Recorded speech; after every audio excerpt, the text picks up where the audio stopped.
It's time to take a look at what's happening around Wyoming for Wednesday, February 5th. I'm Wendy Corr, bringing you headlines from the Cowboy State Daily newsroom, brought to you by the Wyoming Senior Olympics.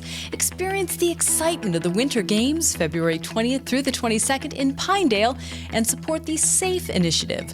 For event details and the full schedule, visit WyomingSeniorOlympics.com. Well, you can count Wyoming Superintendent of Public Instruction Megan Degenfelder a fan of the U.S. Department of Education getting abolished. President Trump is outlining his plan to get rid of the department, and Degenfelder told Cowboy State Daily's Claire McFarland on Tuesday that the best-case scenario for Wyoming is for federal school funding to go directly to the states. So there's all these reports that Trump is getting ready to push for the elimination of the U.S. Department of Education. And Wyoming's education head, Megan Degenfelder, the superintendent, said, well, I haven't gotten confirmation from Trump's administration yet. I was hoping he would do this, but I also hope that all those federal dollars will instead go directly to the states for them to establish their own criteria how to administer them, rather than always deferring to this big agency with its own rules. Degenfelder said it's her hope that the rules and red tape that the Federal Department of Education has affixed to federal funding will vanish, but the money will be allocated in a block grant model directly to states. The Wyoming Senate has passed what its leadership calls the largest property tax cut in Wyoming history. Senate File 69, as passed on third reading Tuesday, would slash taxes by 50% and offer no backfill money for local schools and governments. Cowboy State Daily's Leah Wolfson reports that the bill passed on a 23-8 vote and now moves on to the House, which already passed its own version of this bill on January 23rd. The bill received significant debate in the Senate on Tuesday. It passed on a 23-8 vote, but many legislators like Senators Stacey Jones and John Kolb of Rock Springs expressed concern about what it will do to their local coffers and their local county government. But others like Senator Tara Nethercott, who supported the 50%, said that the legislature can address these issues in the coming years and that she believes it's an issue that certainly won't be leading to a sky is falling type scenario for these local entities. There are a handful of other property tax bills still remaining, such as a bill to make property taxes in Wyoming based on acquisition value. That passed on first reading in the House on Tuesday afternoon. Efforts by President Donald Trump's administration to dismantle the U.S. Agency for International Development have been met with approval by most Republicans, including Wyoming's congressional representative Harriet Hageman.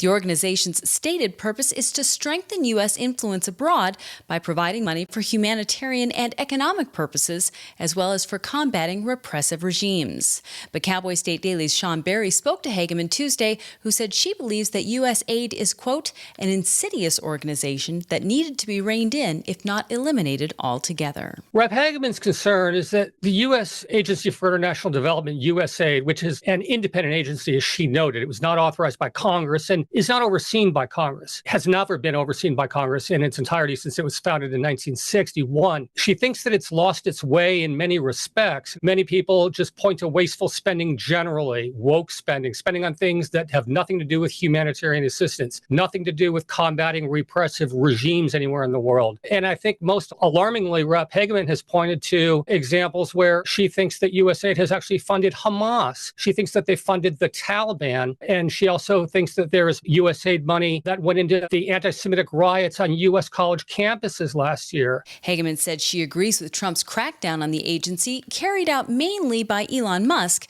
which has included stop work orders, firings, removal of computers, and even a shutdown of the agency's website. Well, Kemmerer is home to the Mother JCPenney store and will soon be home to the Mother TerraPower nuclear plant as well.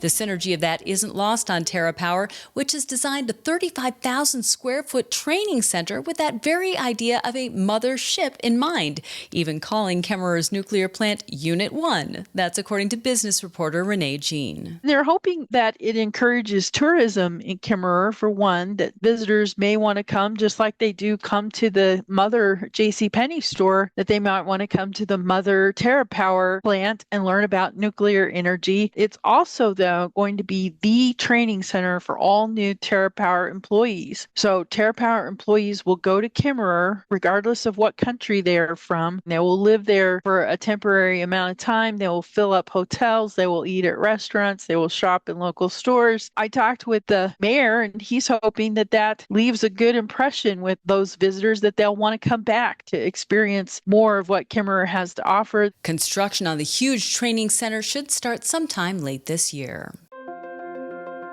And now let's take a look at today's weather with Cowboy State Daily meteorologist Don Day. Well, today it's going to be all about the wind in many areas of wind-prone areas across the state. We've got high wind watches and warnings from Cody to Casper to Cheyenne. Winds will be very strong west of Cody. That'll give a little bit of a Chinook effect and warm that area up. Very strong winds along Interstate 80 from Rock Springs to Rollins to Laramie to Cheyenne and I-25 Casper to Cheyenne. 60, 70 mile per hour wind gusts in those areas as another big push of strong jet stream winds will race across the state today into tonight and early Thursday. In addition to the wind, another plume of moisture will come in off the west coast. So we're going to see another round of snow in Wyoming's western mountains and valleys today, and those will linger into early Thursday. We don't expect a lot with this wave in terms of heavy mountain snow, but additional snow accumulations likely, especially in the western mountains, some in the southern mountains as well as the Bighorns. Then Thursday, there's a little bit of a pause. Then another front comes in, this time a stronger, colder one that will bring a good chance of snow to a lot of Wyoming Friday night into Saturday morning, and that will usher in much colder temperatures for the weekend as well. You can get Don's full forecast on the Cowboy State Daily website. I'll be back in just 15 seconds with more news. Wyoming Relay provides telephone access for people with hearing loss and access for people with speech disabilities. We offer services and specialized equipment at no cost to you. No matter what your level of hearing loss or speech disability, Wyoming Relay can help. Winter weather gave way to strong winds across most of Wyoming on Tuesday. The National Weather Service issued high wind warnings for most of southeast Wyoming and the Cody foothills, with winds gusting up to 70 miles per hour. But Cowboy State Daily's Andrew Rossi reports that that's a gentle breeze compared to the strongest gust recorded the last week in Wyoming. That was 120 miles per hour on Mount Coffin in the mountains of Lincoln County in western Wyoming. When you get up into the highest elevations, it's like lightning. The highest points attract the strongest winds, and 120 miles per hour, a person can be blown over by a wind of up to 60 to 70 miles per hour. So 120 miles per hour, that's enough to blow someone up and off of a mountain with probably fatal results waiting for them once they land. So it's nothing to scoff at. While winds had been measured at more than 100 miles per hour in the Cowboy State before, it's not usual, and 120 miles per hour is just a breath away from the strongest wind gust ever recorded in Wyoming.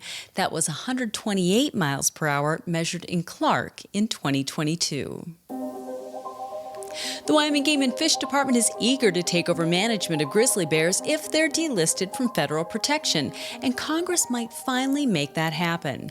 Angie Bruce, the agency's director, said Wyoming's congressional delegation is pushing to have grizzlies delisted, and President Donald Trump's administration also seems to favor delisting. That's according to Outdoors reporter Mark Hines. She's all in. She wants grizzlies delisted. She has full confidence that her department's ready to take over full management of them. She's putting a lot of stock in Wyoming's U.S. congressional delegation to introduce some legislation, and pretty much everybody there seemed to agree that if this is going to happen, it's going to happen through Congress. Delisting suffered a setback January 8th when the U.S. Fish and Wildlife Service announced that it had rejected petitions from Wyoming and Montana to delist grizzlies. However, Trump's newly appointed Secretary of the Interior has openly stated that he supports the delisting. The Wyoming Senate is considering a bill criminalizing drone operators from loitering over and taking photos over critical infrastructure. Senate File 132 would let local law enforcement open cases against some drone operators or disable drones, and would let the governor send the Wyoming National Guard to fight or take suspicious drones as well. That's according to Cowboy State Daily's Claire McFarland. Senator Stacey Jones heard from her people, her sheriff's office there in Sweetwater County, like, we never found found the operator of the mystery drones that we've been seeing for several weeks. But if we did find the operator, we'd like the legal teeth to tell him to knock it off or to initiate an action if things got serious enough. And so that's what they asked her for. And that's what was debated in committee. But the problem is always you get in airspace and you're getting into federally regulated things. The bill would make drone operators face a misdemeanor, punishable by up to 6 months in jail and $2,500 in fines the first time they intentionally loiter, photograph, or commit other criminal activity with drones over critical infrastructures. A second offense would be a felony, punishable by up to 2 years in prison and $5,000 in fines. A bill that seeks to streamline the process of issuing license plates for vehicles has passed the House Transportation Committee. House Bill 237 would charge the Wyoming Department of Transportation with issuing license plates rather than county treasurers. But Cowboy State Daily's Renee Jean reports that the bill is getting the opposite reaction from some Cowboy State voters online who are questioning the idea of relying on the U.S. Postal Service for delivery of their plates. This bill would mean you're no longer picking your license plate up from the county treasurer. Instead, you go to the county treasurer to file your registration, and then YDOT will mail it to you within 30 days. And so you'll have like a 30-day grace period from the time your license plate is due to receive your plates. There are a lot of questions about this bill, and people online are panning it. Some of the comments are like, this is so dumb. So now we have to wait for it to come in the mail, and the mail sucks. It takes so long to get your mail. The bill's sponsor, Representative Cody Wiley, said his bill has several features that would lower the costs of making plates in the state, among them the fact that new plate designs would no longer be made every 8 years. In other words, people who don't like the latest new design would be stuck with it. And that's today's news. Get your free digital subscription to Wyoming's only statewide newspaper by hitting the daily newsletter button on cowboystatedaily.com. And you can watch this newscast every day by clicking subscribe on our YouTube channel. And don't forget to drop in on the Cowboy State Daily Morning Show with Jake Nichols, Monday through Friday from 6 to 10 a.m. Thanks for tuning in. I'm Wendy Corr for Cowboy State Daily.